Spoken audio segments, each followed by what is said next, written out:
Hello, everyone. It is so good to see everybody in person. Yay! I am so honored to be your mistress of ceremonies for this very, very special occasion today. So I welcome all of you to the kickoff of the first ever Michigan Medicine's Women Health Luncheon. Thank you all so much for being here. So I'm Rhonda Walker. I'm the morning news anchor over at WDIV Local 4, and I left straight from work, arrived here, walked in the door, and a lady gave me a mimosa at like 11:20, and I thought, can I drink this? I felt like I was still at work. I'm like, no, thank you, but I just want to tell her wherever she is, I'm ready for it now. It's honestly, we're in one of our loveliest, most new venues here. It's my first time. I've hosted a lot of events over the years, and I've never been to this banquet facility, so we're kind of breaking it in. They haven't had a whole lot so far, but I'm excited that we're all here at the Daxton here in Birmingham, so thank you all so much for making your way here if you traveled from near and far to be here. It is inspiring, honestly, to be surrounded by all of you. So many people who share this commitment to advocate for women and to empower women and to improve the lives of other women. I know many of you personally and the work that you have done on behalf of women. So it's exciting that we're all here together for this one single purpose. We have an exciting program planned for you today. I think you're going to be incredibly inspired and also informed by so much that's going on with Michigan's medicine. You're going to hear from leaders in their fields who have shown a long-standing commitment to supporting and encouraging other women. We're also going to be raising some money. A lot about what today is all about is to raise money for the Women's Health Innovation Fund at Michigan Medicine. This fund provides much-needed resources to fund bold and promising research as it relates to women's health, so we can really make a difference today in our support for that fund. Additionally, there is an online auction, so hopefully all of you are up and running and bidding. You can access that by using your phone to scan the really cool QR code. Did you see it? I think it's in your program book, but it's also been popping up on the screen too. It's just amazing what they can do with these symbols and stuff. But anyway, it works. You put your phone camera over it, and then immediately you'll be able to be connected with the auction. So we hope that you will participate in our auction today. There's some great items from some very generous supporters that help to collect those items for us to bid on. So please take advantage of that.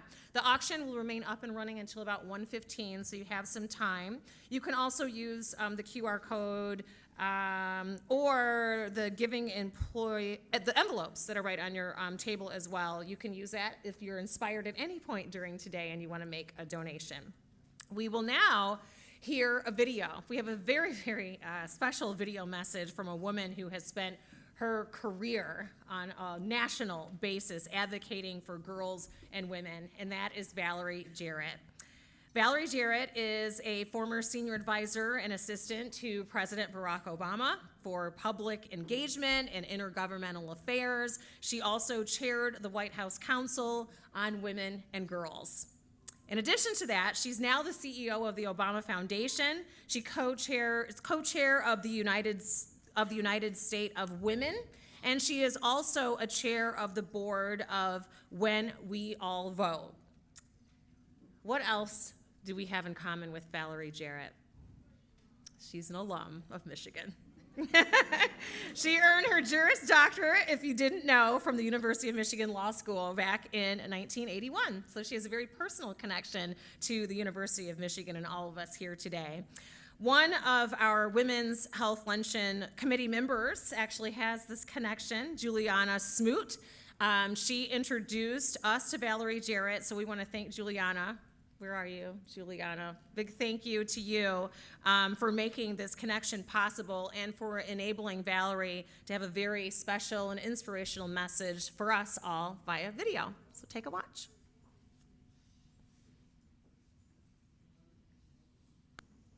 Hello, everyone. I'm Valerie Jarrett, and I'm a proud graduate of the University of Michigan Law School. I am delighted to be with you today. I wish it were not virtual, although I did have a chance to be back on campus March 25th for a celebration of the Butch Carpenter Scholarship Fund at the law school. And it brought back such a wave of memories of what a U of M education had meant to me and how it formed the foundation that has served me throughout my career. As I look back over my career, I am so proud of the work that we did around the Affordable Care Act. And you will remember that we just celebrated the 12th anniversary of its passage last month. And one of the provisions in the Affordable Care Act that I'm particularly proud of is a provision that provides preventive care for women. And we all know that for far too long, women's health care has not been a top priority, which brings us to us today. So let me begin by giving a great shout out to Kim and her Women's Wolverines basketball team. Go Blue. We're so proud of you. And to all of you who are doing such incredible work in the field of women's healthcare, from the research that you're doing to the healthcare advancements that you've created, to the delivery system, to ensuring that women are empowered to advocate for themselves and giving them the tools that they need to be informed and able to do so.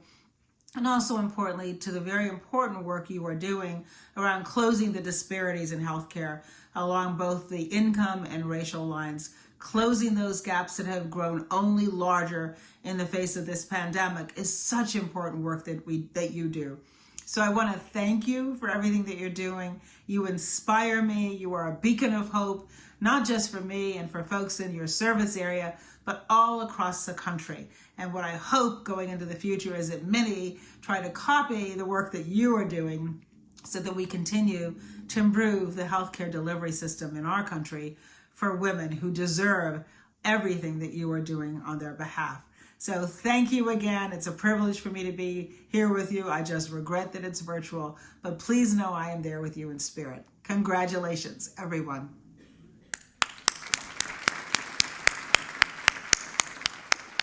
We are so fortunate to have an advocate like Valerie Jarrett be a part of us here in Michigan. I do want to acknowledge some of our very special University of Michigan leaders that have made their way to join us today. I want to recognize Regent Catherine White,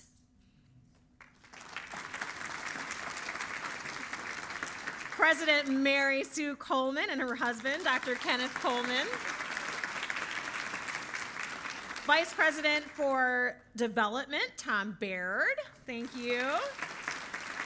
Vice President and Secretary of the University, Sally Churchill, thank you so much. Chair of the Department of Obstetrics and Gynecology, Dr. D. Fenner. We'll be hearing much more from her today. She's definitely a visionary for today's event and said that she is just tickled and excited over seeing all of you here today. Our chair of the Department of Pediatrics, Dr. Donna Martin, thank you so much for being a part of us today. The chair of the Department of Neurology, Dr. Dawn Kleindorfer. And Chief Nurse Executive for the University of Michigan Health System, Dr. Nancy May. And we'd also like to welcome Ora Hirsch-Peskovitz, President of Oakland University. She's also the former U of M Executive Vice President for Medical Affairs and U of M Health System CEO. So we thank you for still having a place in your heart for Michigan, even though you're over at Oakland University. So glad to have you with us today. We would also like to share a special thank you to Gwen Haggerty Bearden. Is she here today? Okay, I didn't see her, but we want to thank her most definitely, and also the Von Voigtlander family, as well as C.S. Mott Foundation for their incredible support and vision over the years. As many of you may know, their partnership with U of M Health helped establish our world-class women's and children's hospital facilities and also provide state-of-the-art care for those in need and those who need it most. We would not have been able to have these incredible state-of-the-art facilities without them. So another round of applause for the Von Voigtlander family and C.S. Mott Foundation. Well, it takes a whole lot to put an event like this together and get all of you here, so we do want to recognize those that helped to plan and organize our event today. I'd like to acknowledge some of the people whose time and effort really led to a very special day for all of us. So first off, the Women's Health Luncheon Committee chairs, Zena Kramer, along with Jody Douglas. Thank you for all your hard work. Did they stand, Zena, Jody? Or are they working right now? Okay. I didn't see Jody. Oh, okay. Thank you all for your hard work and making this day so special and getting everybody out today. It's just beautiful. I'd also like to invite the rest of the Women's Luncheon Committee that worked along with Zena and Jody to please wave your hand and let us acknowledge you as well for all the work that you did today.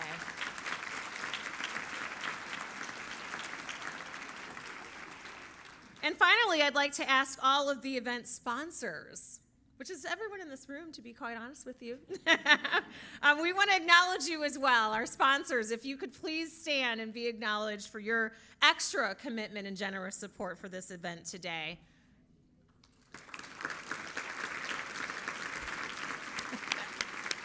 So humble.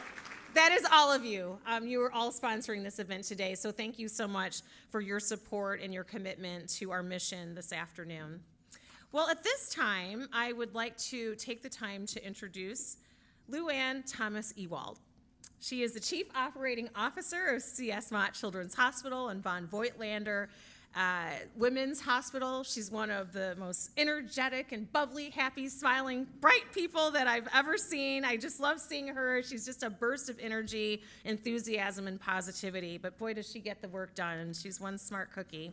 Luann has been a passionate voice and leader in Southeast Michigan for healthcare for years, and she has been an advocate especially for women's and children's health. Prior to her current role, she served as the CEO of Children's Hospital of Michigan and as executive director of Hutzel Women's Hospital, leading the National Institute of Health's Women's Health Initiative. She is the current chairwoman of the Michigan Hospital Association's Council on Children's Health, and she's also, in 2020, was appointed to the American Hospital Association's Council on Maternal and Child Health. Last year, she was also named among that very prestigious list from Crain's Detroit Business as one of the 100 most influential women in our state. Please welcome. Please welcome Luann Thomas Ewald.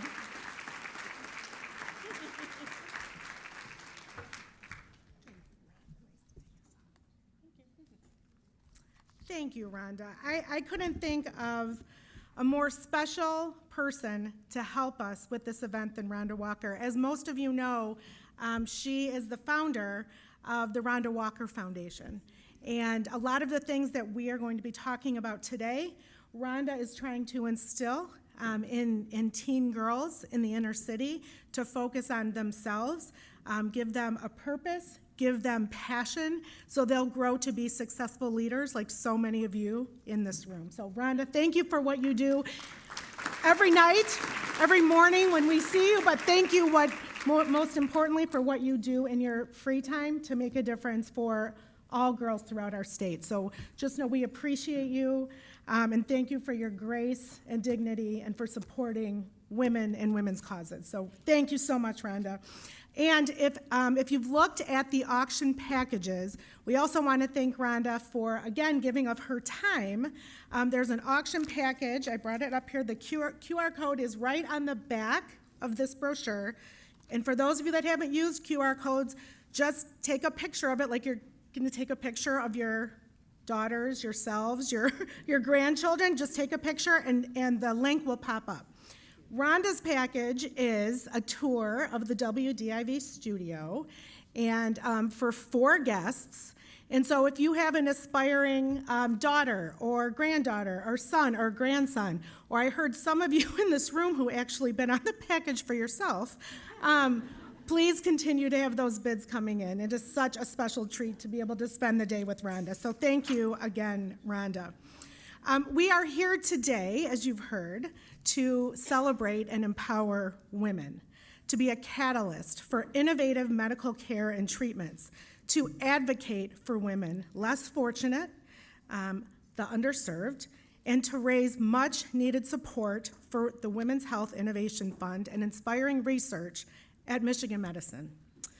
Michigan Medicine and Von Voigtlander Women's Hospital are leading the way in women's health throughout the region and throughout the nation, and we are making a difference for women everywhere. And that is our goal, much like the Rhonda Walker Foundation, to change and improve the lives of women.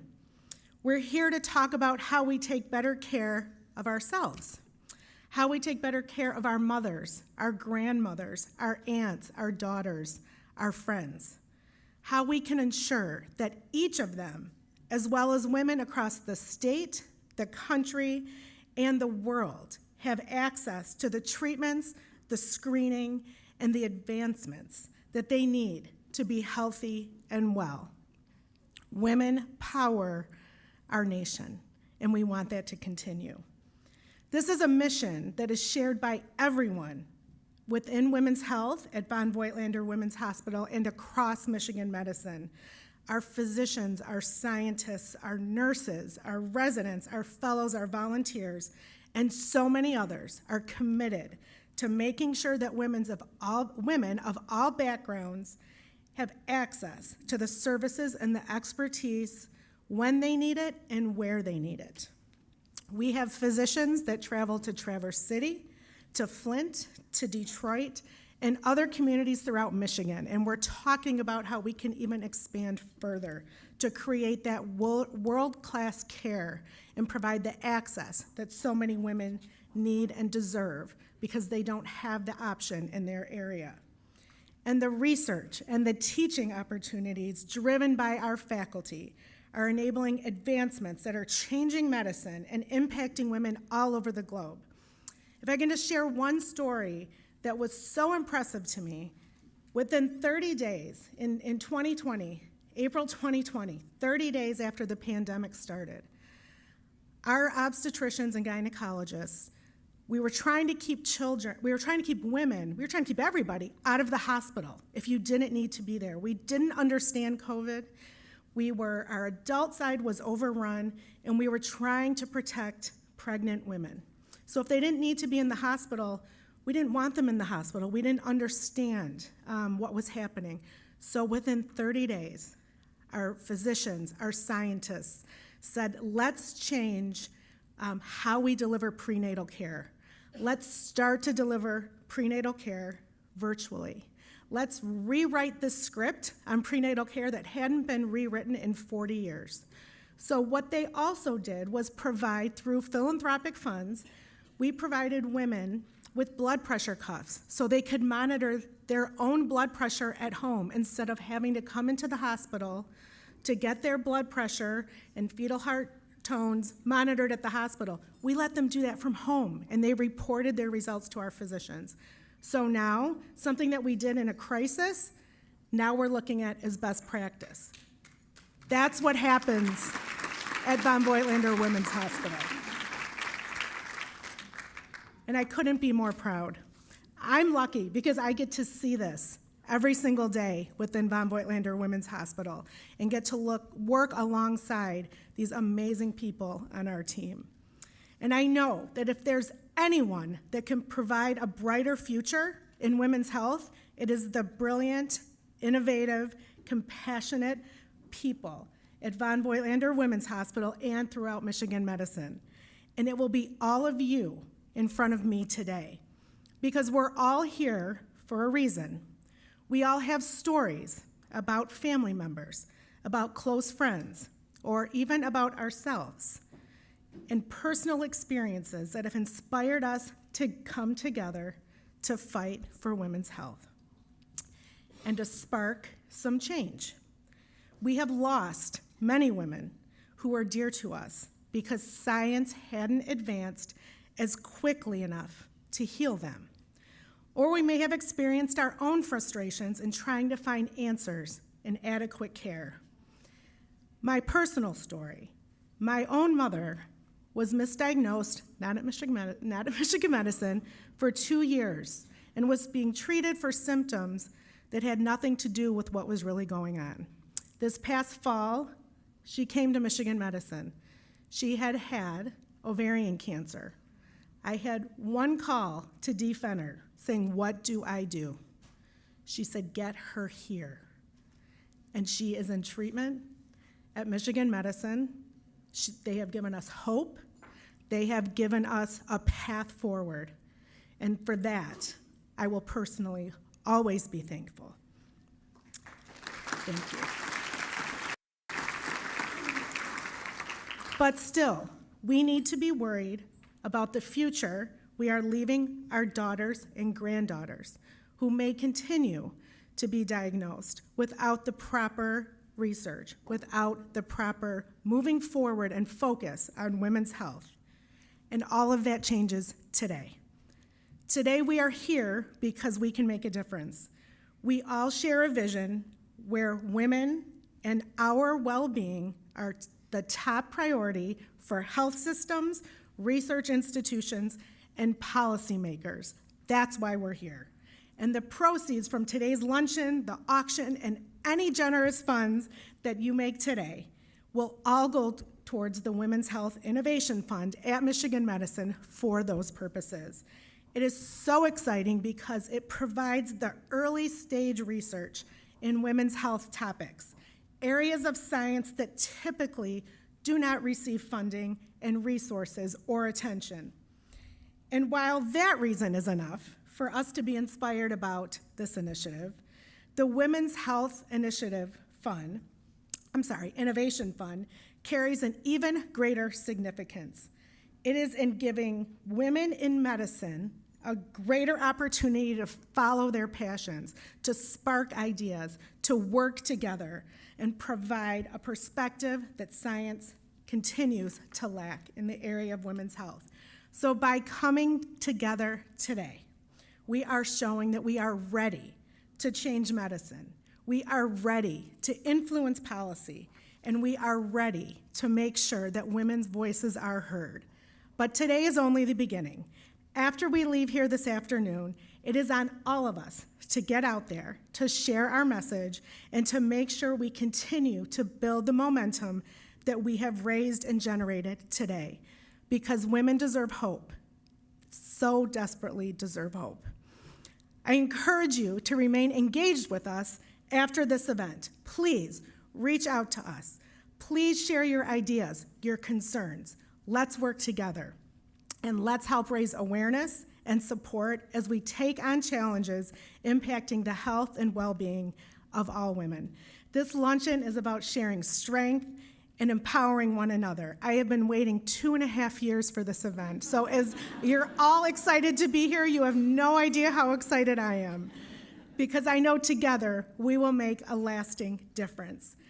Thank you for being here. Please know that this university and this medical center is powered by women. Thank you, Mary Sue Coleman, for your leadership and your vision to keep us all moving.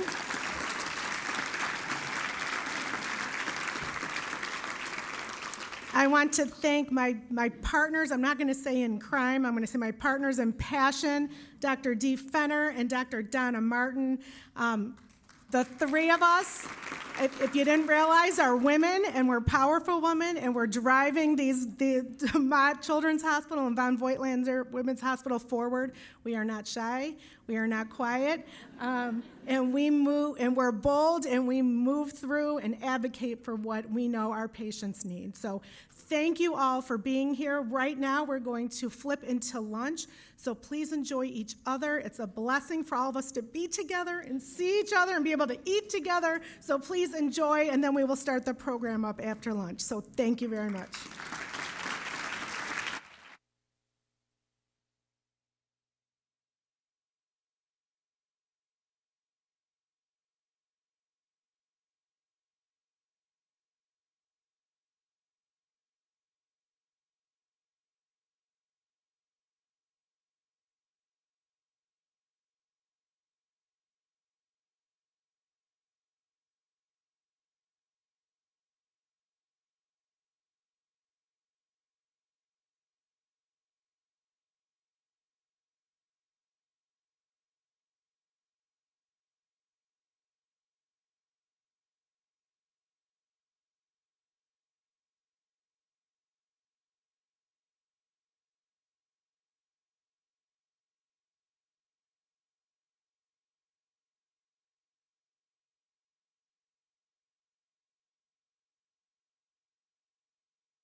are at the beginnings of something extraordinary here. And I just want to raise us up. Being part of that is so important for so many of us. Totally. I love being an OBGYN. I love being a female OBGYN. I think we can only do it with the people that we have in this room. Say that again? With the people in this room. Being surrounded by the most incredible female physicians. Those layers of women who are Uplifting and empowering. innovating and thinking and questioning and banding together has always been there. When a group of determined women come together, we are absolutely unstoppable. It's just finally now people are realizing it. And so I think there's something really cool about being able to break some of those barriers and provide awesome surgical obstetric reproductive care.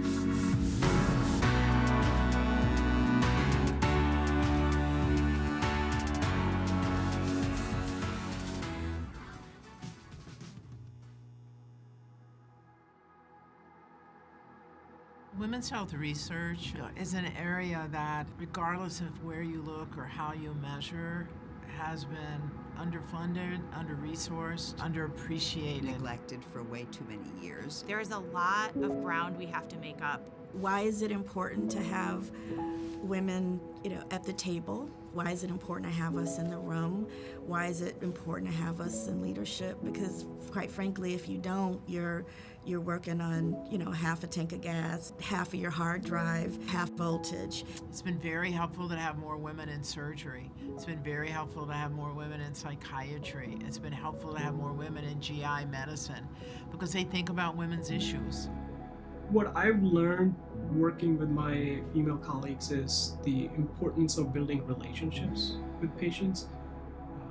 I learned how to pause, even if for a moment, and pay attention to some of the subtle clues from the patients.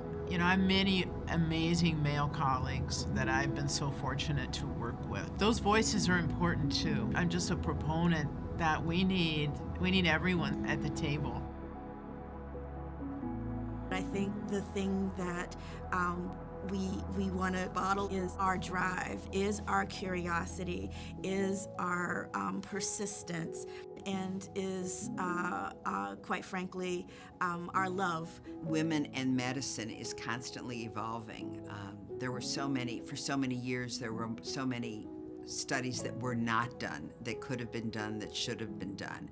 And while there's certainly people who pretend that they're purist and say, well, science and medicine aren't influenced by lenses like gender, like race, the reality is they absolutely are. Which research questions we ask and how we ask them is absolutely shaped by our lived experience. When we look at research, you do not see women's health at the center or the core.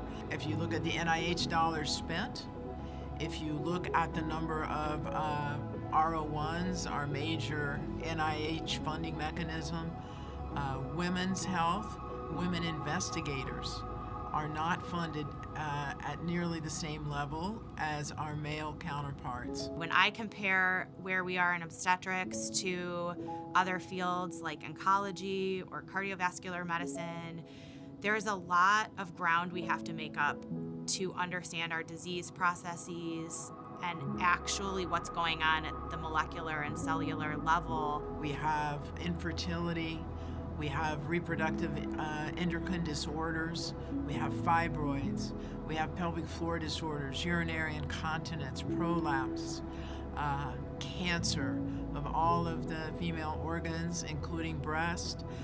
We have psychiatric disorders, depression. As leaders, we have to be political, to advocate, to be at the table, to make sure that women's health is part of the discussion, it's part of the budget, it's part of the mission, it's part of the vision.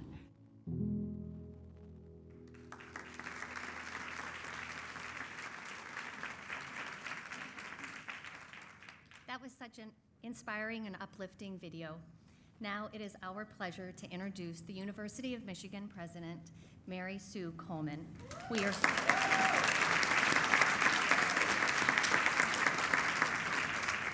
We are so thrilled that she is here with us today for this wonderful occasion. President Coleman served as the U of M's 13th president from 2002 through 2014 and was reappointed by the Board of Regents earlier this year.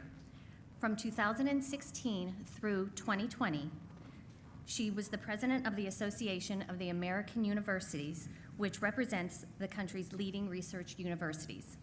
In 2014, the American Council on Education honored her with its Lifetime Achievement Award.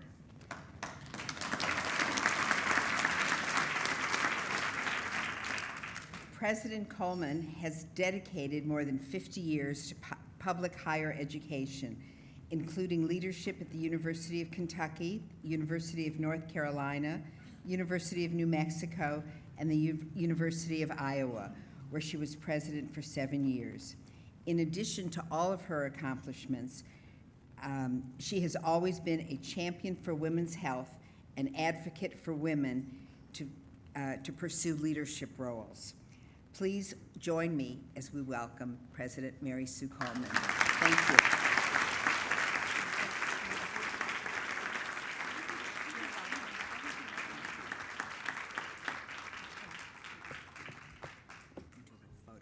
Oh, okay, great, good. Thank you. Great, thank you. Thank you, Zena and Jody, for the honor of being part of today's celebration. It has really been my privilege to return as president of the University of Michigan.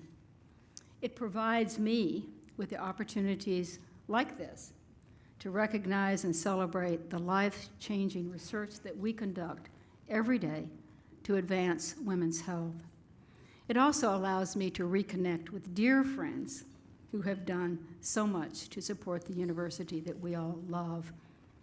The Women's Health Hero Award being presented today honors the contributions of an individual who has made a dramatic impact on von Voigtlander Women's Hospital and women's health overall. I cannot think of a more deserving recipient of the inaugural award than Maxine Frankel.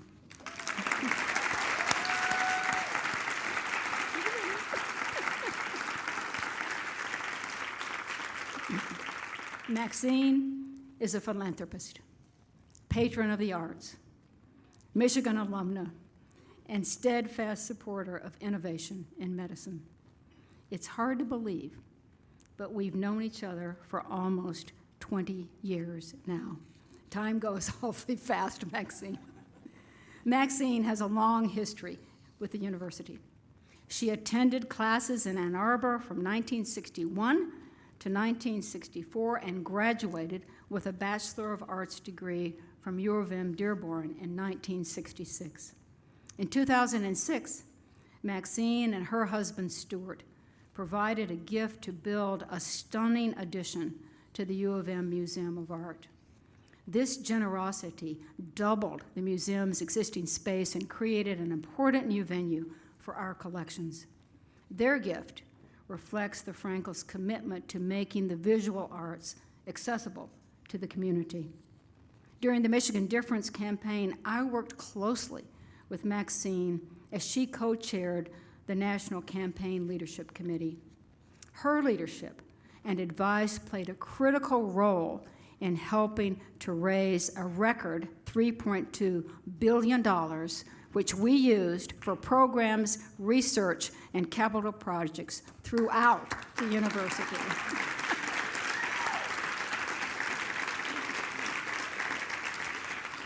In 2009, I had the pleasure of presenting Maxine with our David B. Hermelin Award for fundraising volunteer leadership. It's one of numerous awards she has received from academic institutions and nonprofits for her vision, her leadership, and her dedication. 3 years ago, the Frankels established the Maxine and Stuart Frankel Innovation Initiative at Michigan Medicine. Their gift supports faculty-led research projects that have potential for rapid clinical applications.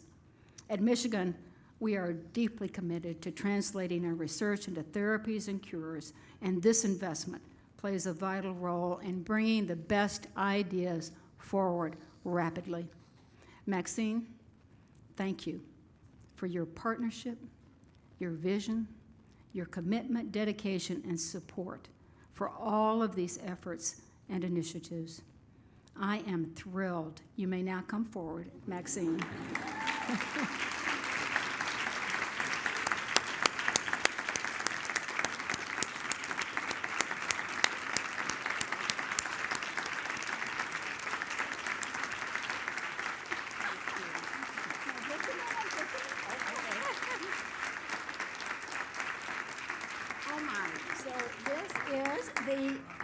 Michigan Medicine Women's Hero Health Award. So there. Oh my dear. Thank you. It's heavy. It's really heavy.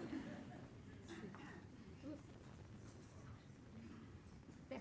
Beautiful. Okay. There you go, Maxine. They're Thank just you. all yours. Oh my goodness. Let's all take a deep breath. You know, it's one thing when you're a doer. It's another thing to stand up here and receive such an award. And I just know that I am truly touched today.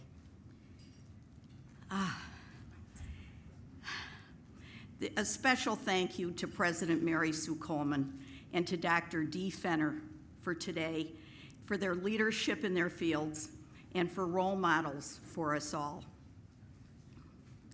In the presence of so many accomplished women who have done so much for women's health and our role in the world, I'm also humbled. I believe everyone present today is truly a hero for women's health in their own right. Women's health causes have always been near and dear to my heart. The daughter of a doctor believes she is a doctor too. Many of us have lost special women in our lives, and many of us know courageous women who overcame illness and health setbacks thanks to their own tenacity in the advances in research and patient care made possible by the talent, brilliance, hard work, and generosity of others. I am not just hopeful, but excited to see what the future holds for scientific advances that will benefit the lives of women and indeed all people globally. The University of Michigan is a nucleus of these endeavors, and I'm proud of the role Stuart and I are able to play. Stuart and I have established the Morton R. Lazar Professorship in Obstetrics and Gynecology at U of M. It is named after my father, an obstetrician, gynecologist, and strong advocate for women. The first recipient is Dr. Molly Stout.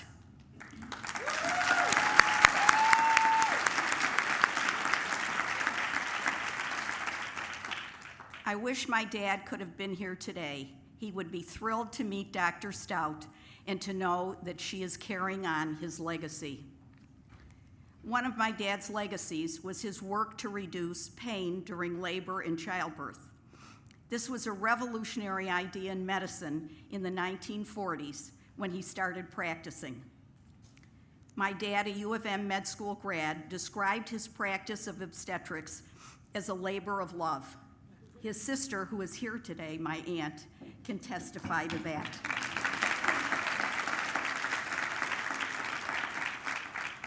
A U of M physician was instrumental in bringing him to Harper Hospital in Detroit, where he would deliver countless babies and comfort both new mothers and fathers.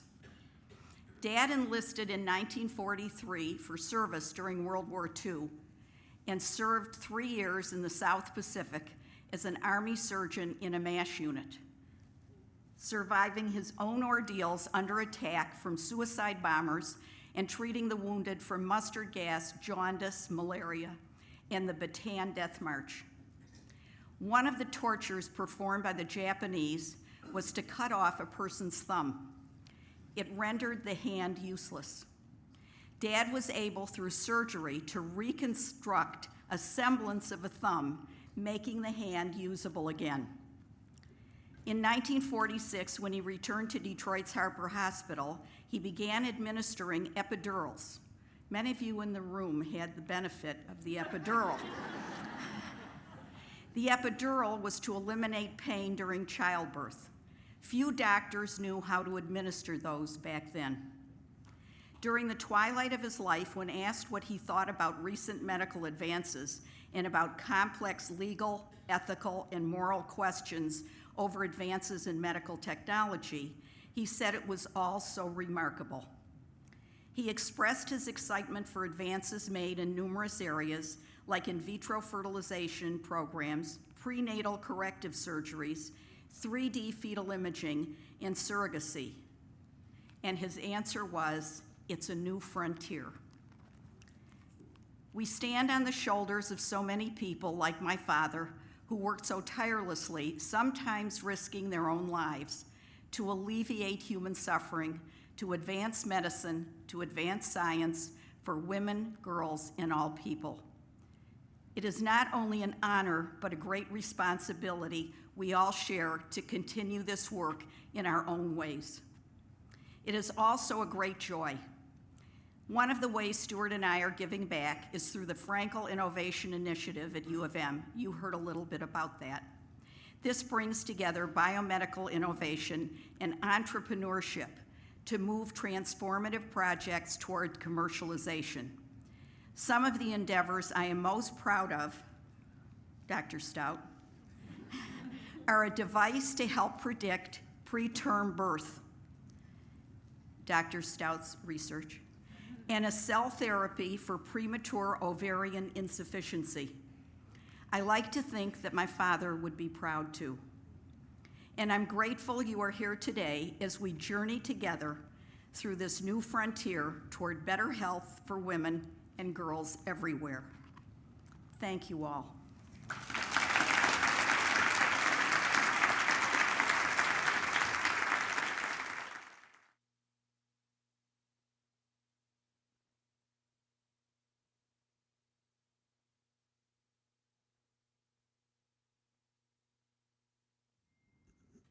We're going to do some switcherooing around here on the stage, but let's continue our applause for our health hero today, Maxine Frankel.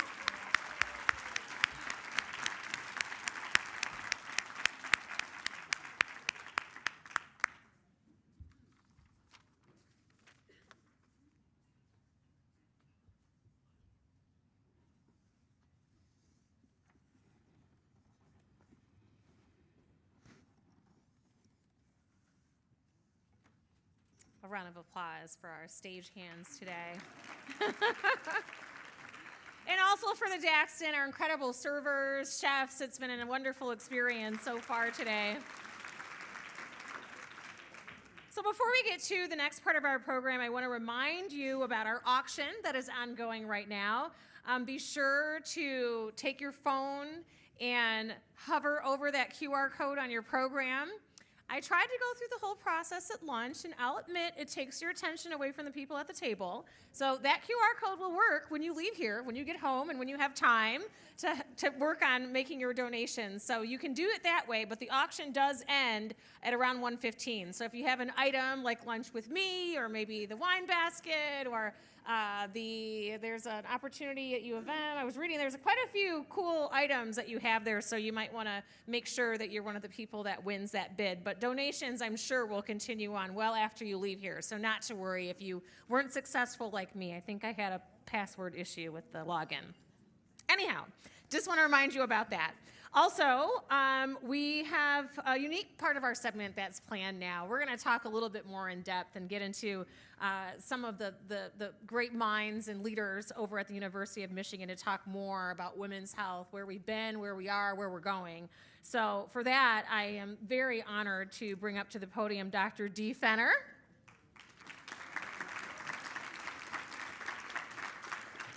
Dr. Fenner is the chair of the Department of Obstetrics and Gynecology and the Bates Professor of Diseases of Women and Children at U of M. She holds a joint appointment as Professor of Urology. Her work focuses on female pelvic floor dysfunction and medical education. She is nationally recognized as an expert in defecation disorders, surgical education, and reconstructive surgery. So glad everyone's done with their lunch. Dr. Fenner, but these are all important things. If you've ever had an issue in those areas, you're glad that there are people like her specializing and interested in understanding and how to treat these conditions. Dr. Fenner has received numerous awards for her contributions as a physician, as a surgeon, as an educator, and as a leader. In 2011, she was awarded the Continence Champion. Bet you didn't even know there was an award for that. This is by the National Association for Continence, and in 2014, she was given the Sarah Goddard Award by the University of Michigan for her leadership in the advancement of women. Most recently, Dr. Fenner was recognized for her leadership in the advancement of women in academic medicine with the 2019 Ruby Osbacher Leadership Award for support of women in healthcare. Another round of applause for Dr. Fenner.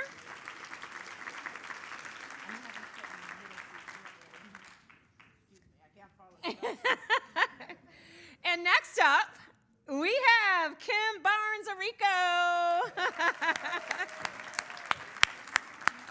She is the awesome head coach of the University of Michigan Wolverines women's basketball team.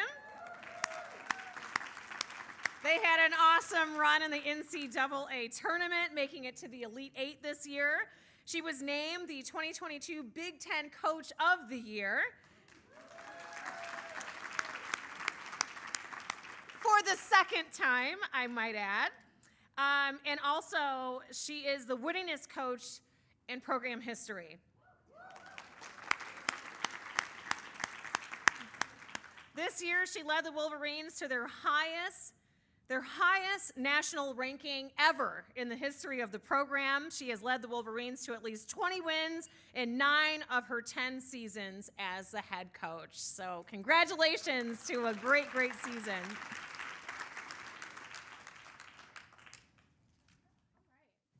We are going to move over and have a little chat. So I want to start out really by taking a look back and talking about how your fields have changed just in the course of your careers. So share with us a little bit more about just the advancements that have happened and kind of some specifics on things that you've noticed in women's health and women's sports in your tenures that have changed over the years in a good way. Shall I start? Please do. Okay. Well, Title IX provided more opportunities for girls and women in sport.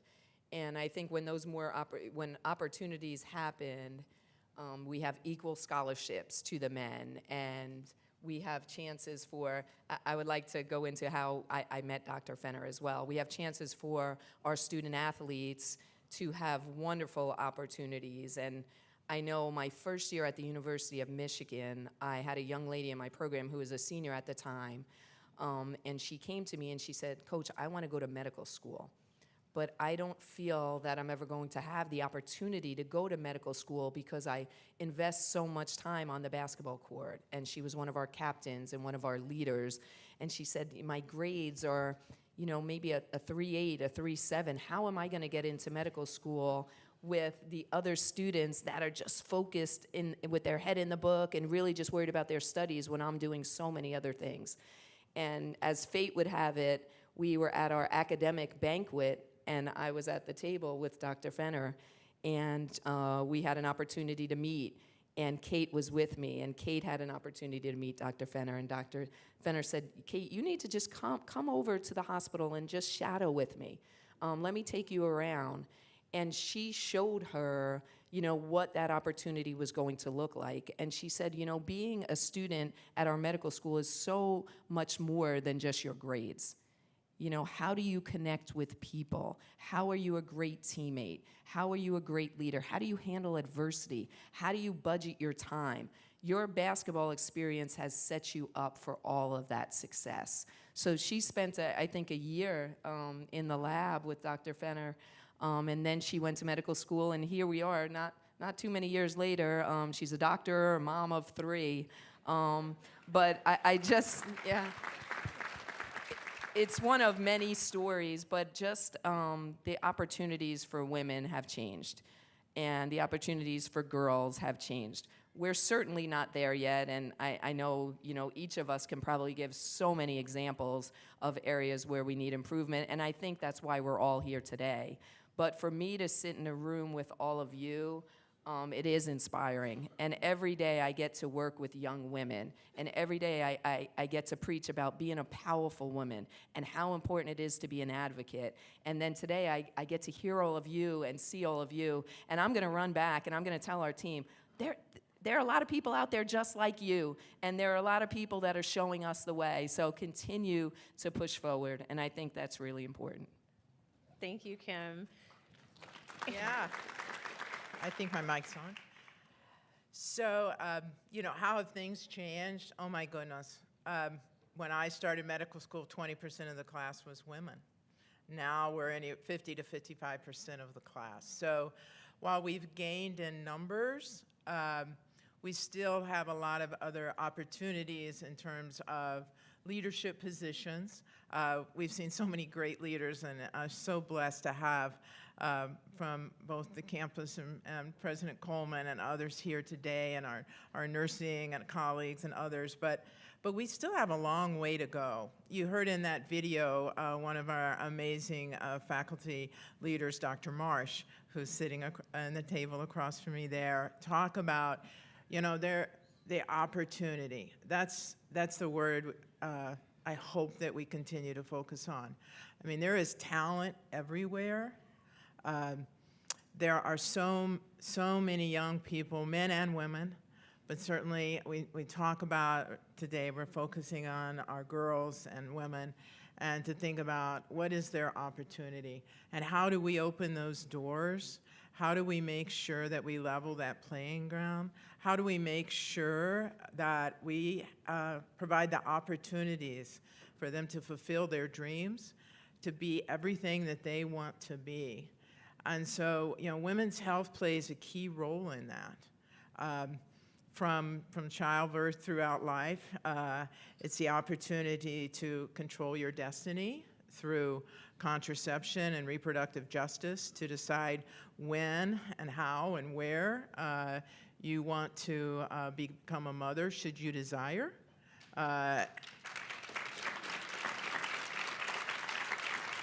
It's about when and how you want to have your career, your life, be a researcher, be a teacher, an educator, be a basketball player, a basketball coach. I mean, the opportunities.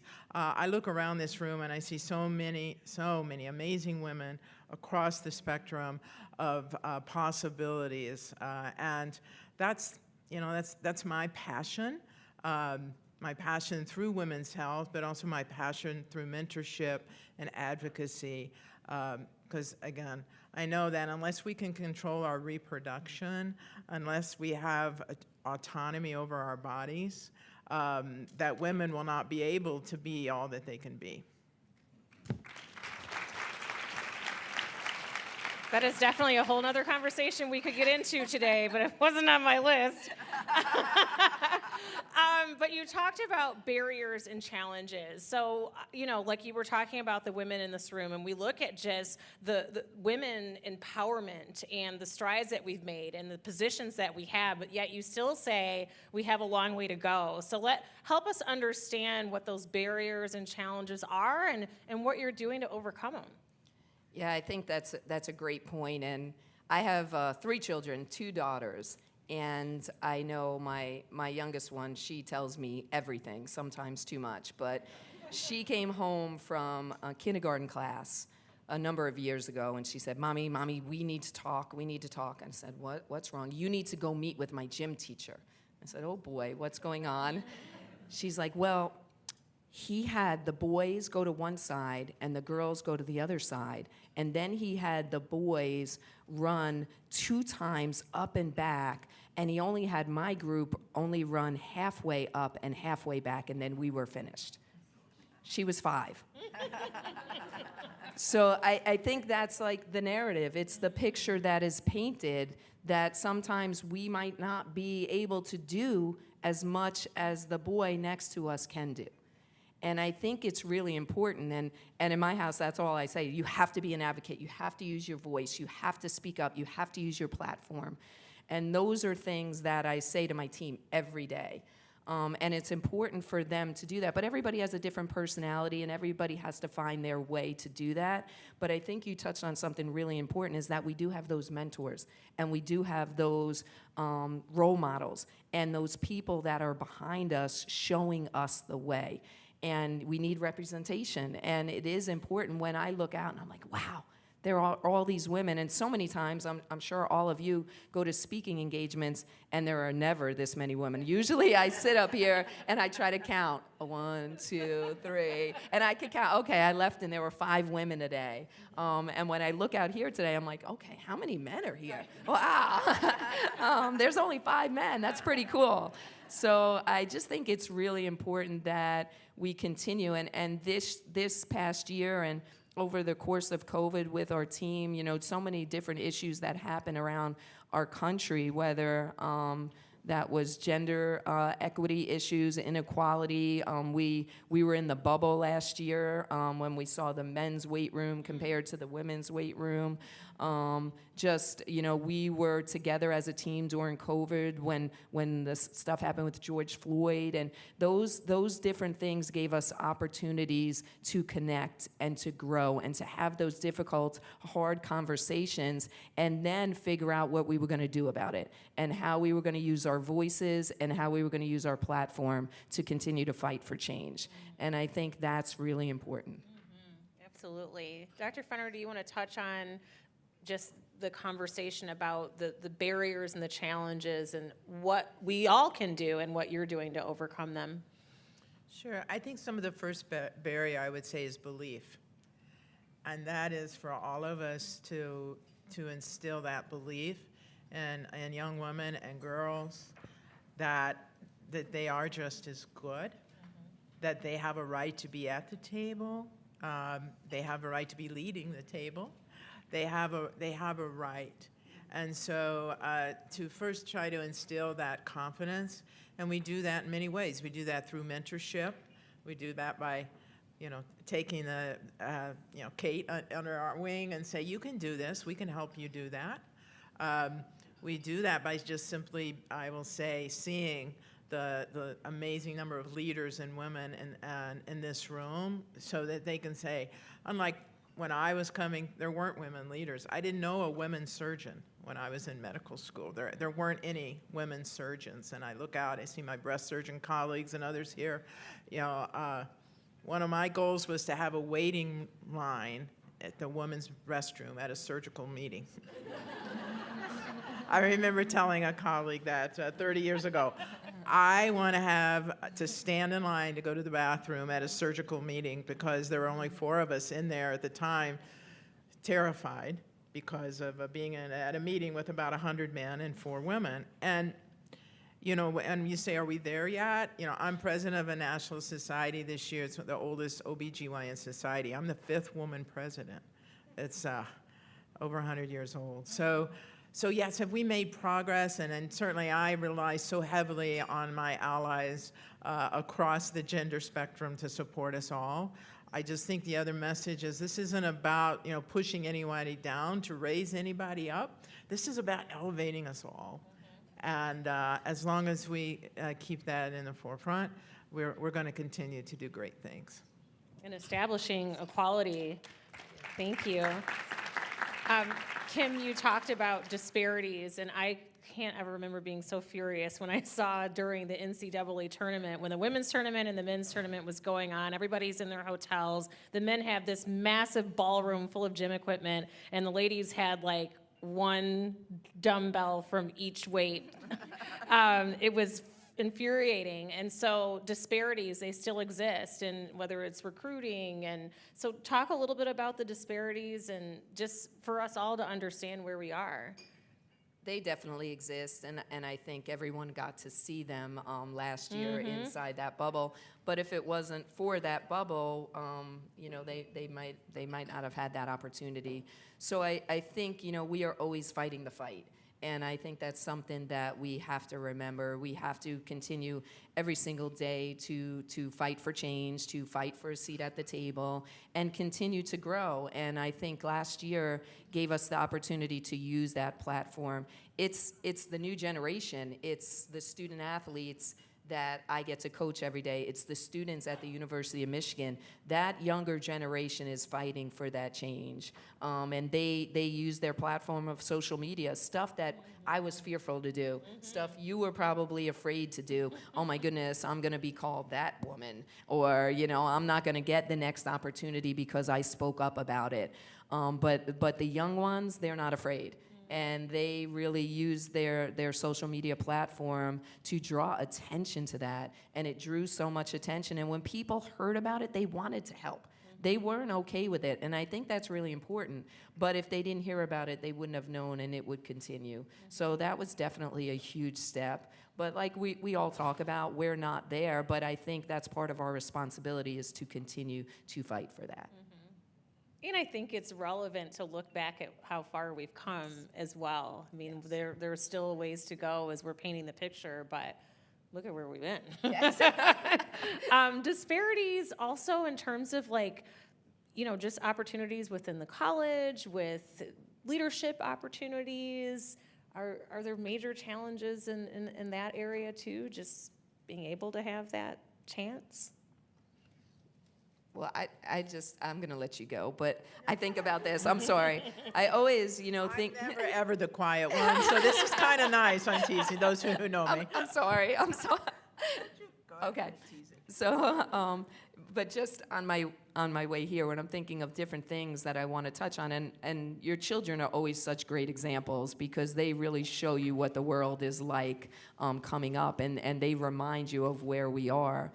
But my son, who's now 20 years old and in college, I remember coming up, I was always his coach. I coached all of his teams. I'm not allowed to coach my daughter's team because there's kind of crazy NCAA rules that I can't coach my daughters, but I can coach my son because he's not the same gender as I coach.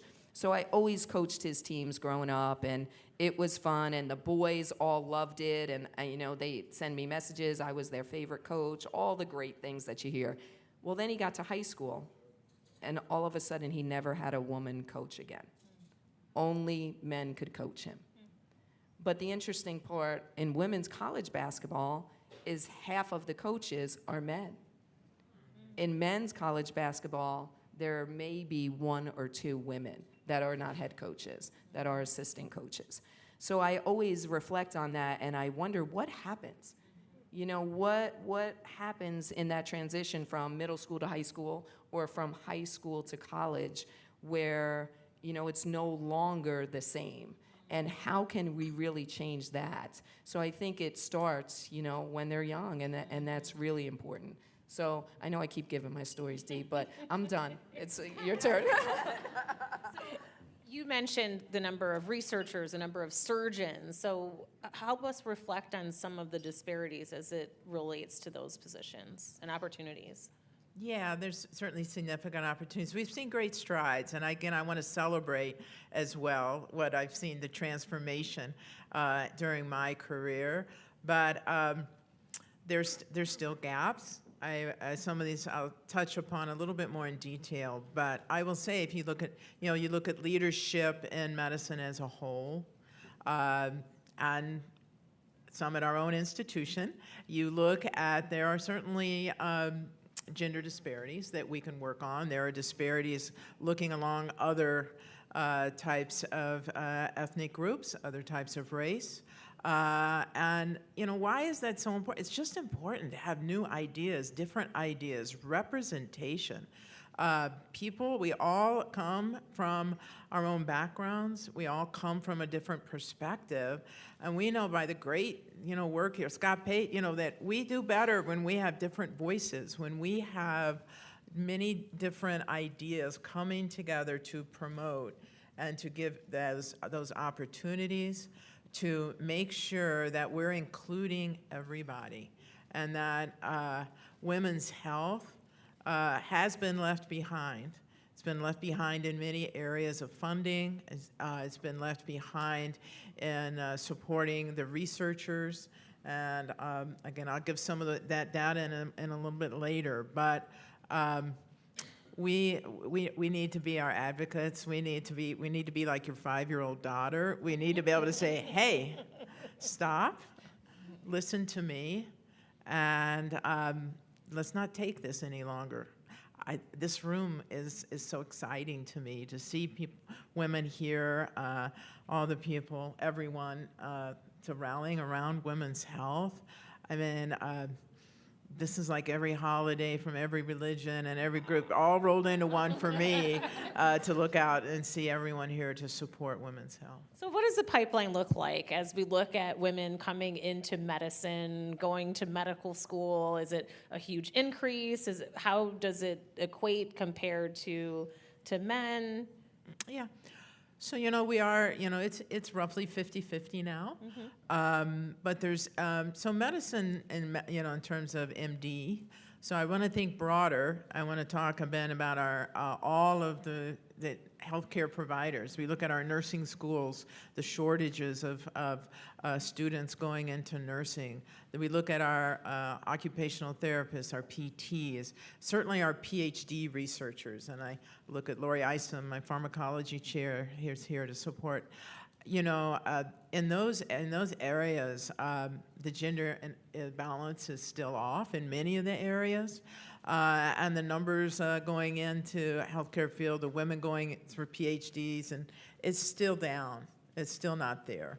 So while medicine, we can see maybe more of an equity of the class, there's many other fields and partners that we need and work and collaborate with where we still have work to do. So what is the process? What's happening to try to get more young girls interested in going into the medical field? Yeah, so I think there's, pipeline, we talk programs. First, people have to see someone who looks like them in many ways. So it is, it's getting out there, it's being supporting, it's collaborating, partnering with our even back to 8th grade, junior high, certainly in high schools, we have programs where we're partnering, working out within the community and a big, broader community. I think that's really important. We get out of Ann Arbor, that we have to get into other parts of the state of Michigan and into the urban areas and into Detroit and Flint and up north in the UP and around. We need our voices. We need to be together out talking about the potential, the possibilities, and the opportunities for the healthcare fields, because this pandemic, one of I think the side effects will be it doesn't look so great to be in medical care. It's been a struggle. It's caused a lot of anxiety, a lot of really negativity around healthcare, and the work that we see, the tremendous amount of work of our frontline providers, especially the toll on our nursing care. So they hear that, it's reality. We need to make sure people know that, but we also make sure it doesn't discourage our young people from going into doing the exciting and fulfilling work that they can do. And there seems to be so much more opportunity too, and also seeing more young girls and women going into sports medicine and different fields that are related to seeing more women in sports. Yeah, I think it's important, and to get back to what Dee touched on before, Dr. Fenner touched on, was the belief. I think whether that's, sometimes it's my assistant coaches, or sometimes it's players that come into the program that want to go to medical school or want to go to Ross Business School, and they have this belief that they can't be able to juggle that and then have a family or have it all. And I think sometimes young women are afraid of that, And I think it's important, once again, that they see people that have been successful doing that, and that they know that they're going to be able to do everything. And that's something I don't know if men think of in the back of their minds. Can I be a doctor? Can I be the CEO of this corporation and have 5 children at home and raise a family and do all of these things that I want to do? Will I be able to balance all that? Well, as a woman, I know that's something that I always think about. How am I going to be able to balance that? Can I be the head coach at the University of Michigan and still be able to raise a family and do all the things that I want to do? And I think that's really important to know, and that's something that I really push with my assistants. No, you can. You can. And does that mean it's going to be tough on certain days? Of course. You know, life is hard. There's going to be challenges and there's going to be juggles, but you have an opportunity to change the world. And if you go into the medical field, you know, you have to believe that you are changing the world. And that's something that we want to encourage our student athletes. I encourage them. Naz is a tremendous player. Some of you might have seen the stories on her. But she came in and on her home visit, she wanted to be a doctor. She's now playing in the WNBA, but initially she wasn't sure she wanted to be a doctor. And her mom said there were many coaches that came into her house and said, no, you know, your focus needs to be on basketball. You will not have enough time to take the classes and be successful and do what you need to do. And I came in and said, not at the University of Michigan. You will have the time to do what you need to do. I think that's important. They need to know that they can be and have the belief to be whatever it is that they want to be. Talk about the position that Michigan Medicine is in terms of leadership and being that voice for women's health and the work that's being put in behind that to really be advocates and outspoken and a leader in that area. Yeah, so, you know, our department, really, I think, look at the core, if you will. I mean, but we don't own women's health, and we don't want to own women's health, but we want to be the advocate and the promoter and the leader and the facilitator. Women's health is broad. You know, there is cardiac disease in women, there is breast cancer, there is basic science research. It covers a huge, broad domain of healthcare, of research, of science. But at University of Michigan, we really believe in partnerships.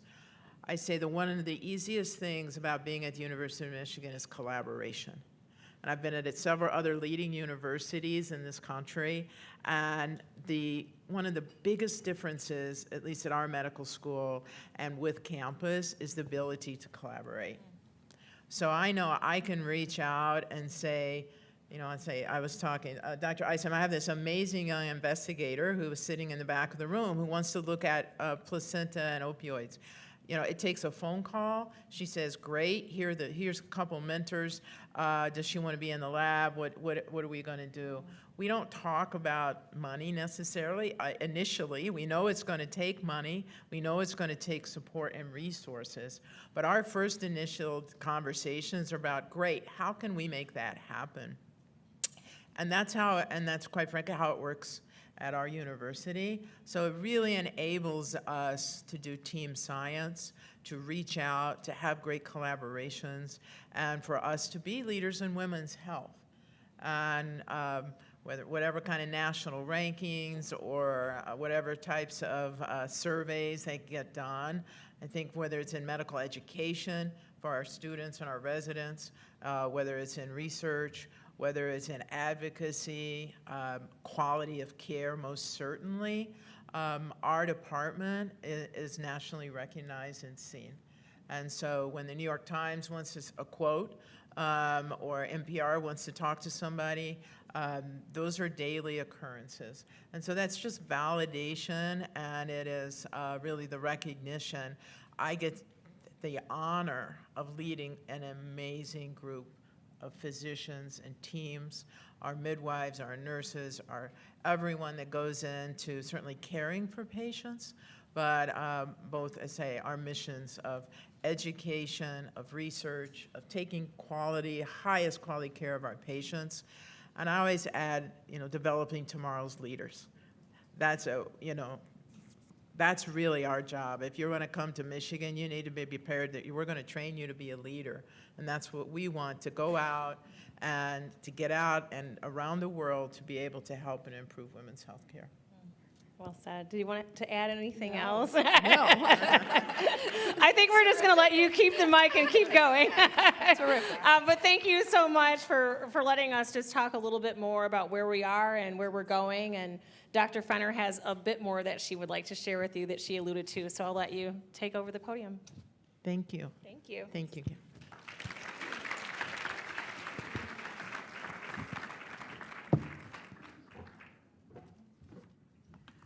All right. You know, you heard Luann say she's been at Michigan for 2.5 years, and this was really, a dream come true. So I've been the department chair at Michigan for 4.5 years, and this was really on my bucket list. And what it was is it's gathering here today with all of you, some old friends, some new friends, so many of my faculty, collaborators from within the department, around the institution. But it was really about a mission. It's a mission for us to help, to lead, to advocate, to ensure that every woman, she doesn't have to get care in Ann Arbor, she doesn't have to get care in the state of Michigan, but that we are doing our part to advocate, to help support, to increase our knowledge to the quality of care wherever that might be. And that we needed to go out. We need to go out into this big community and to hold hands and to make this personal for women and to ensure that we are doing everything we can to improve their, not just their health care, but their quality of life, and to inspire and to be advocates. And so today is really, I will say it's an end to that dream in a way that we've gotten here, but it's really, really the beginning. And I want to just thank so many people who have made today possible, and certainly Jody and Zena, our committee chairs, but really everyone who's here today.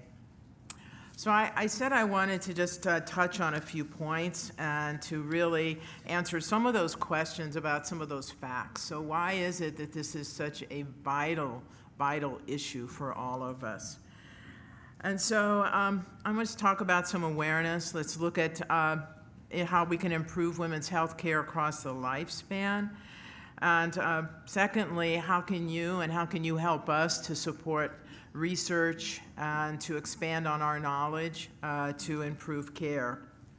Hopefully, some of you during lunch, there's some of faculty from the institution who care about women's health and are working in women's health, that you've had the opportunity to learn more from some of our amazing clinicians and researchers. The support of women's health research significantly lags compared to all other disciplines and fields. My passion is creating that world. I hope you can sense that passion. In a way, it's shocking. It's 2022 that we're still talking about deficiencies in healthcare for women. I mean, we have made great progress. Maxine talked about it, IVF, in utero surgeries, the ability to handle menstrual pain and abnormal bleeding non-surgically. But we still have so many knowledge gaps that prevent our ability to develop effective prevention, to have accurate diagnostic testing and therapeutic options for so many women's health issues. And the truth is there continues to be disparities. These inequities, they diminish a woman's ability, not just for her physical health, but her mental health and her overall quality of life, her ability to contribute to her family, her community, to be everything that she can be. So these healthcare challenges, they're affecting women all around the world, in the state of Michigan, in Ann Arbor, in Birmingham, and in this room. So let me give you some of those facts. 1 in 10 babies are born prematurely. Why? You'd think we'd have figured out labor. I mean, happens pretty much every second around the world. You know, why is that? 1 in 10 babies prematurely. You know, Dr. Stout's working on that from sponsorship and support, but we need so much more. Maternal morbidity and mortality in the United States is the worst by far compared to other industrialized or well-resourced countries. And it's estimated that 75% of these deaths are preventable. And our women of color are at 2 to 3 times higher risk of dying during pregnancy or in the peripartum period. It's shameful. It's horrible. It's a national crisis that we should be working on. Heart disease. There's Melinda. Heart disease, the #1 killer of women. You know, why is that? How do hormones interact? You know, we have great researchers at the Frankel Cancer Center that we collaborate with. We're working on that. How do we predict which women are going to have heart disease? We look at pregnancy as an opportunity into that window, but we have so much more to know. You know, and we still see that women present with symptoms that we later find out tragically were related to her heart disease, but yet, you know, they were trivialized, attributed to her stress, attributed to her depression or her anxiety, when in fact she has heart disease. Again, shameful. Uterine cancer is increasing in the United States. Obesity is increasing in the United States. Gestational diabetes is increasing in the United States. We have to stop this poor care. We have to stop this tragedy that is impacting women across all socioeconomic, across all races, across all barriers that are impacting our women. And I could also spend the rest of the afternoon talking about healthcare policies, reproductive justice, and the rights of women to have autonomy over their healthcare. So I will leave it at that, but I'm also happy to talk to anyone after this is over, should you would like to have more information or more ideas how you could help us to ensure that all women have choices. As we look for answers and ways to improve care available to women, we have to acknowledge there's healthcare disparities in the research. You're asking, what is that? Well, we look to the NIH as really one of our major sources of funding for research. So how does that impact women's health? Well, compared to all other specialties, if you look at the K Awards, these are the Junior Faculty Development Awards. It launches the careers of our faculty members. If you look at comparatively, OBGYN has the lowest number of those K's award. And in fact, while we love our surgical colleagues, I will say it's really at a 10-to-1. This past year, there were 300 K awards given in surgery and only 30 K awards given in OBGYN. I mean, these are really what launch our physician scientists. You know, I'm proud to say we have 5 of those 30 in our department, and so we're excited about that, but we need so much more. If you look at the R01 funding, the funding that's really the core of the NIH for support for research, if you look at every demographic and you try to compare whether it's at assistant professor level, associate professor, full professors, you try to control for all of these different things, men are still almost twice as likely to receive a grant compared to women. When all those other things, you wipe out the differences. Why is that? We cannot continue with that. And finally, if you look at NIH funding for diseases that impact one gender predominantly, so we have all of the obstetrics, we have certainly prostate and other diseases that impact primarily men. You take all of those dollars, 75% of those dollars go to men's health. Now, I'm happy for the men, I'm happy for my husband, I'm happy for them, that's great, that's wonderful that they're getting supported. Again, we don't want to necessarily take that down, we just want equity and we want women's funding to go up. So for all of those diseases, 3-to-1, those dollars for gender-specific diseases are spent on men. I mean, we have just got to stop this inequity, we have to stop this gap. So that's what really our Women's Innovation Health Fund, it really is about trying to help bridge that gap.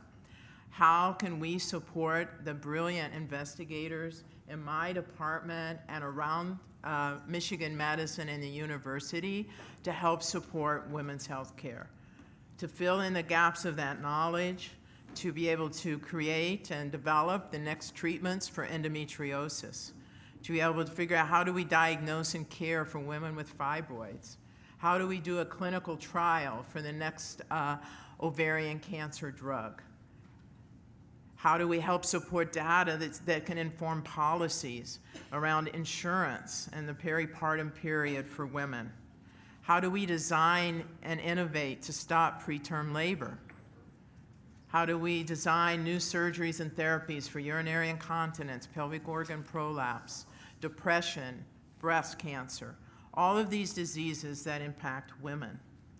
We impact women's health, we impact the families, we impact the entire population. I mean, we can talk about women, but we know that women are the core of the family unit, however you define or look at most families. I mean, we have to do better. And I know you're here today because you want to do better, you want to help. So finally, I will just say, I hope that today not only has given you information on this battle that we are fighting, but also has inspired you to think about your own health. Think about the health of your mothers, your sisters, your daughters, your friends. Think about the legacy you are going to leave. Because when you support our research, you're not just supporting that project. We do research in teams. You heard about the mentorship for one of the coach's students, basketball player, and how she got to go to med school. Well, we do research in teams. We work with our basic science colleagues. We work with our nursing colleagues. We have students who we mentor from the nursing school, Ross Bindis School, our bioengineering. So when you give, it's not only that you're giving for that project, it's the gift, they say, that keeps on giving. Because you're helping train and to create the leaders of tomorrow, whether that, again, is a healthcare providers, it's an economist who might then figure out how to balance our disparities in insurance all across women's health. So I thank you today. I appreciate you being here. And I just want to lock arms with all of you as we really get through this fight, because it really is a fight, and we have to close these gaps if we are going to really provide the care for the women that we are blessed to care for, but to really provide the research and close those gaps for the next generation. Thank you so very much for being here.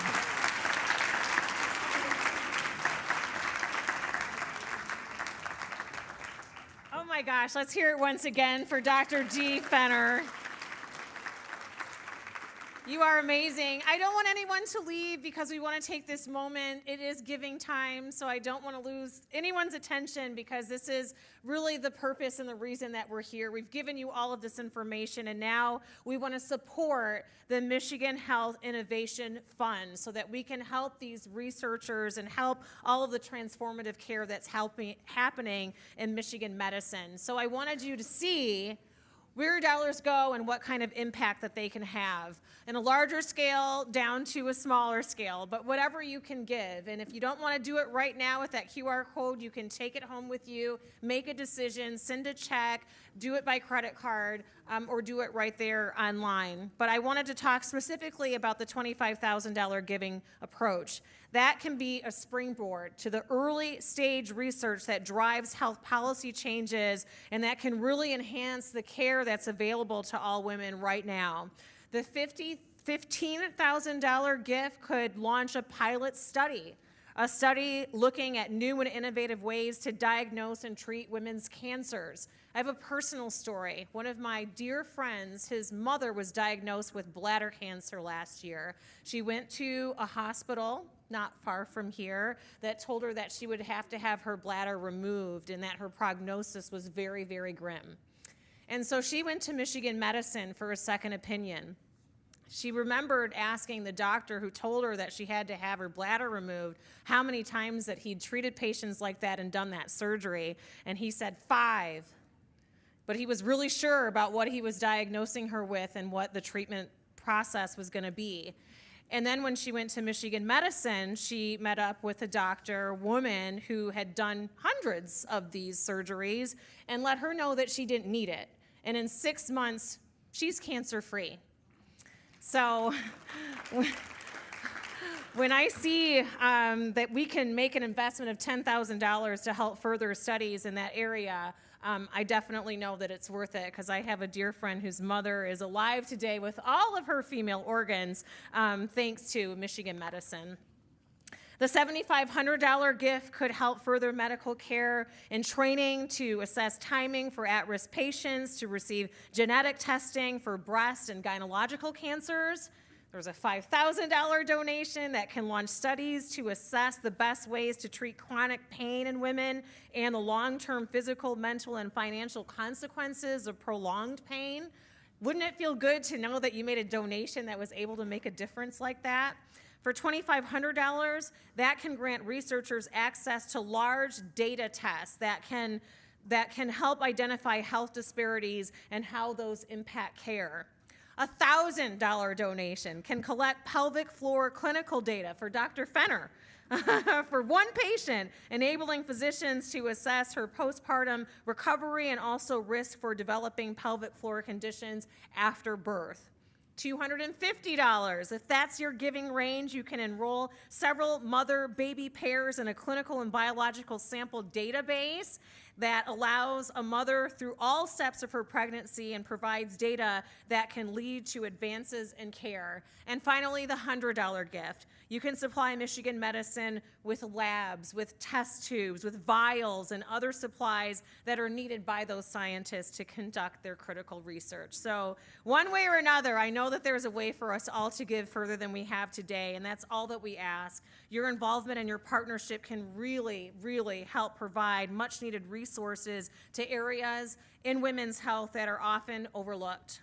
And your gift can help Michigan Medicine researchers and physicians to improve women's lives and their outcomes. So with that said, I want to thank all of you for being here today. This is a special day for Michigan Medicine and the leadership at the University of Michigan. I'm a Spartan, and I'm happy to be here. At the end of the day, we are all Michigan fans. We're a part of this great state of Michigan, and we have a gem in the University of Michigan in Ann Arbor that's doing incredible work, particularly as it relates to women's health and advocacy and women's rights. So I am honored to be in this room with all of you, and I just ask that you make that gift so that this research can continue and broaden. And I know we have a special video that we wanted to leave you with that really just helps you see the physicians and the researchers and the supporters of Michigan Medicine. So maybe we can cue that up to show as folks are getting ready to leave. Thank you all so much on behalf of Michigan Medicine for being here.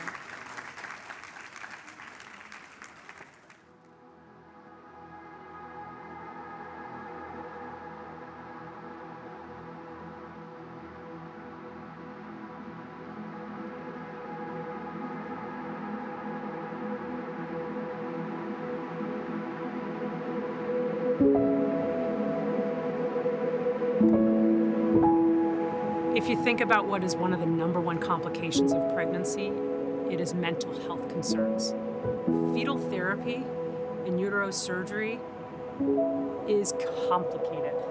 And not only is it complicated from the outcomes and the complexities, but also the emotional toil that this has on patients and families. We see this every day.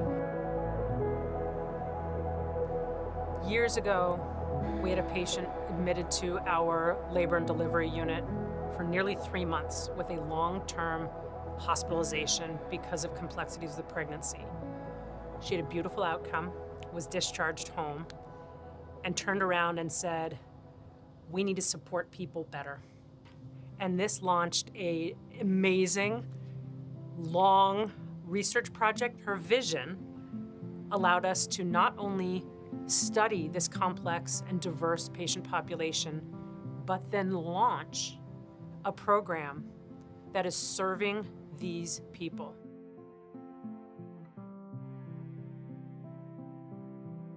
The outcomes in our short-term pilot have been impressive. Patients are writing music based on the fetal heart tones and how they are feeling while hospitalized. Our music therapist is trained to help people find their voice about their anxieties and worries. We have a lullaby, actually, that one of our hospitalized patients made with our music therapist. If you hear this, it's beautiful. The forest sways with the winds of change. Something told me it was you.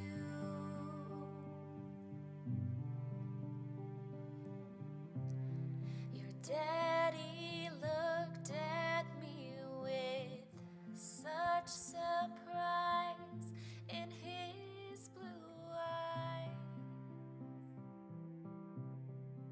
In Wisconsin, where I did my fellowship, 6 months into my fellowship, there was this one patient where I felt this was the hardest. And the reason why it was hardest was that this patient was born on the exact date as I was born. So, she's the same age, obviously, and she had 2 kids just like me.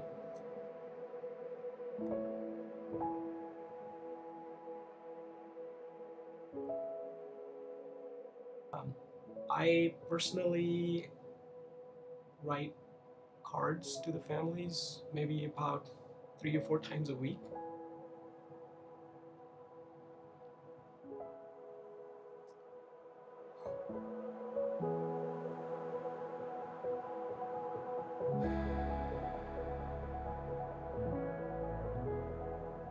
I think you start to see the world a little bit differently. It changes you when you start to contextualize the privilege you have to be able to help these people in their most vulnerable and difficult times of their lives. Finding funding for research can be really difficult. A lot of the bigger grants want you to have preliminary data. And so it's this vicious cycle of you can't get funding because you don't already have data, but then you can't get those things you need without funding. I came here with my parents, who were Holocaust survivors. Their brothers and sisters, except for one, had all been killed during the war. I was very lucky to grow up in a household where everything was looked at in terms of the silver lining. My parents really dwelled on what the positives were. So I grew up really believing that you look for the positives in everything. I remember giving my mother a cup of water, and even when she had Alzheimer's later in her life, she would look at that water, she would drink that water, and she'd say, "Where did you get that water? It's the best water I ever had." And I think that really became a way of life for me, that that's the best water I ever had, and she's the one who taught me that.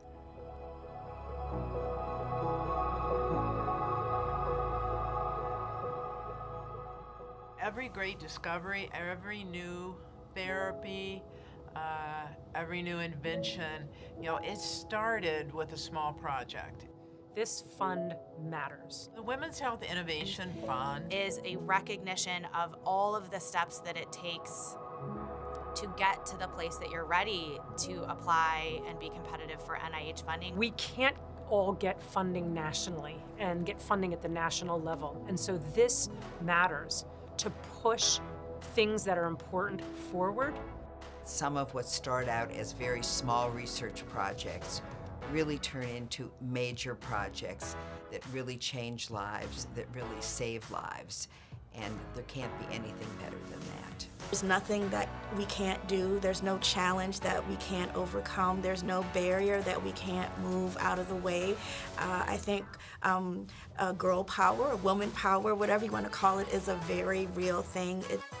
There are doctors every day who are researching new things, things that have never been done before. So exciting. You look at everybody in all of our divisions within the OBGYN department, everybody is so passionate about their research, their patients. And so this fund allows so many different people to care for people. I mean, I can't even put it into words well enough. It's something I'm really excited about. It's huge.